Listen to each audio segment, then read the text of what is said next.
Atxalde ondenoi, ongi etorria gorko tokiko gobernu udal batzarrara. Azten geha berriz urteko normalearekin, eta azten geha beti bezala gaizerrendakin, lehen da bizi puntuan, azkeneko akta onartzea. Aurkeztuta dago, ez dakit zerbait ikusu zue zuzentzeko, ontzat ematen dugu, PS ez errez, euken EH Bildu ez da, guk ez da, orduan idoia ontzat ematen dugu akta. Eta bigarren punturagoaz, bigarren puntuan dakagu alkatetzat eta zinegotzi ordezkarien ebazpena berri ematea. Ez dakit, zerbait galdetzeko edo euken zerbait galdetzeko puntu honetan? Bai, guk 2008ko 1282 dekretuaz hitz egin nahi dugu, abenduaren 5koa dena, zorrak preskribatzea izenekoa, bai? Eta irakurri ondoren galdera batzuk sortzen zaizkigu, ez? Zein izan da egin den jarraipena isunak kobratzeko, zein izan da egin den prozedura preskribatzeko, zergatik preskribatzen dira, ze alde batetik 4.542,50 euroko zorrak barkatzen dira, eta bestalde 8.372,12 euroko zorrak.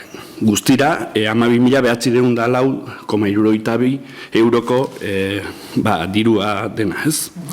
Eta zein da herritarrei bidaltzen diogun mezua honekin?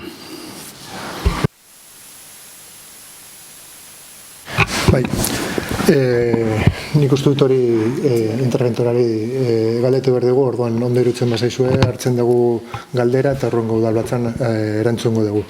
Hala ere, nik uste dut son deudas de difícil cobro edo intervención, el seguimiento es de intervención y pues lleva el procedimiento que suele llevar. Y son al final de distintas reclamaciones, ¿no? Pero baina, esan dut bezala, galdetuko diogo la interventora eta berak esango du zein de prozedura eta bar, eta horrengo udalbatzan ekartzen dugu erantzuna. Bai, hala ere, eski aigea, isunak 2019koak, 20koak, 21koak, 22koak, 23koak, 24koak eta 25koak daude. Eta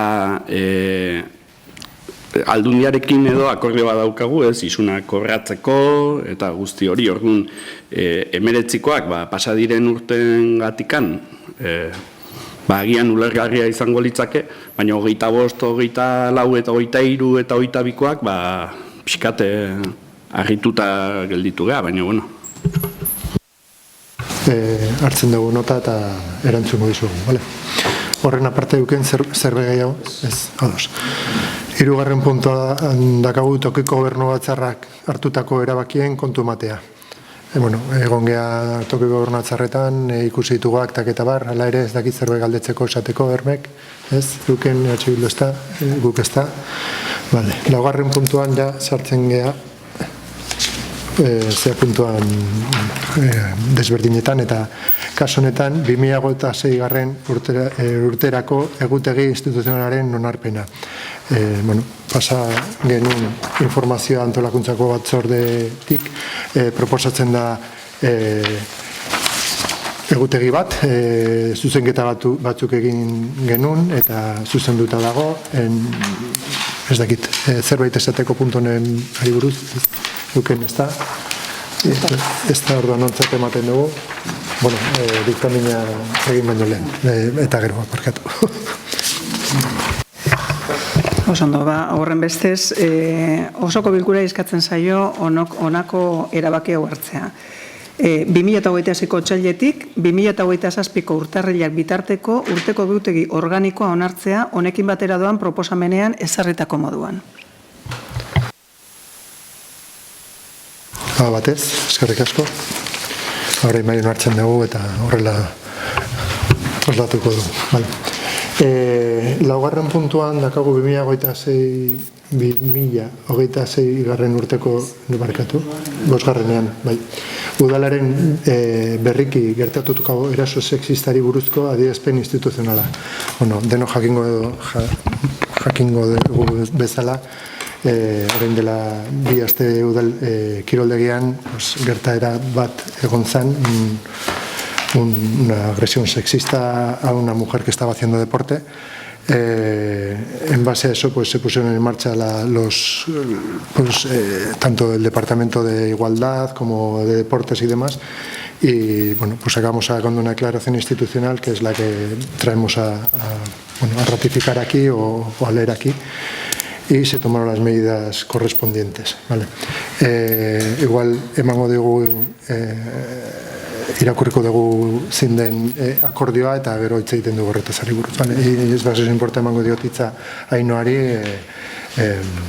berdintasun zinegotziari. Bale, adierazpen instituzionala. Urnietako udalak irmotasun osoz gaitzesten du udalerri berriki gertatutako eraso sexista. Udalak argi utzi nahi du, ez duela inola ere onartzen emakumeen eskubideak urratzen dituzten erasorik. Hau ez da gertakari isolatu bat, ez da azalpenik gabeko ekintza bat ere.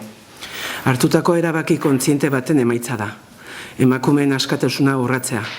Indarkeri matxista oinarrian duen ideologia emakumeak kontrolpean eduki nahi ditu, eta erasotzaileak bere nagusitasuna indarkeriaren bidez inposatzean bultzatzen ditu.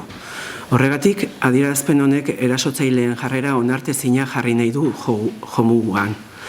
Urnietan ez dago lekurik horrelako jokabideentzat. Erasotzaileei argi adierazi nahi diegu beren ekintzak ez dutela inolako babes sozialek.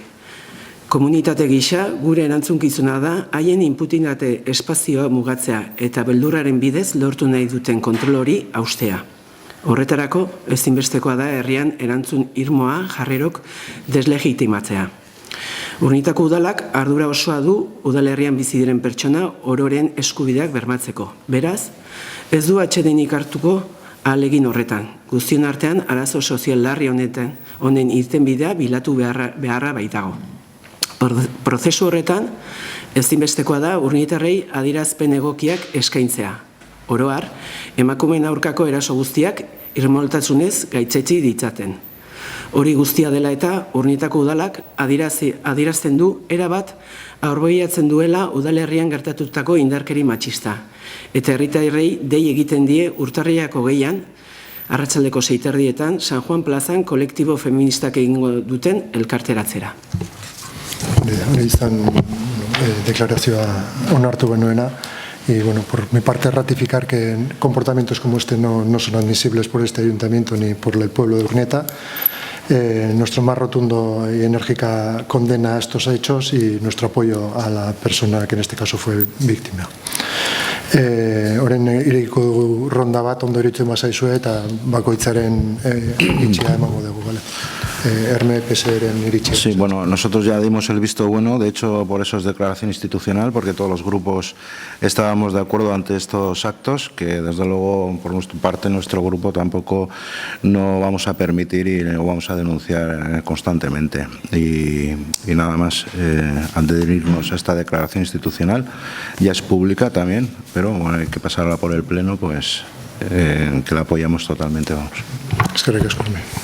Euken Bilduren posizioa. Bai, bueno, hemen denak onartutako deklarazio bat izanik, ekintza hauek onartezinak dira, denok onartu dugu deklarazio instituzional hau, beraz baiezkoa esan genion bere garaian orain ere berdin. Eskerrik asko. Agurtzen zerbait gaitzeko. Bai, nik ere errepikatuko dut beste taldek esan dutena, hiru taldek adostutako testua dela, denok gaitzesten dugu gertakaria, olako gertakaria noski salatu egin behar dira, eta emakume honi gainera babesa adierazi batez duen bitartez. Eskerrik asko. Ez da boskatu behar, nahi behazue horrela usten dugu eta onartuta dago denon artean eta horrela usten dugu. 6. punturagoa, 6. puntuan dago galderak eta eskariak, ez dakit PS zerbait daka, eskatzeko eukenek ez da eta guk ez da, orduan honekin bukatzen dugu garko udal batzuk. Eskerrik asko denoi eta hurrengo.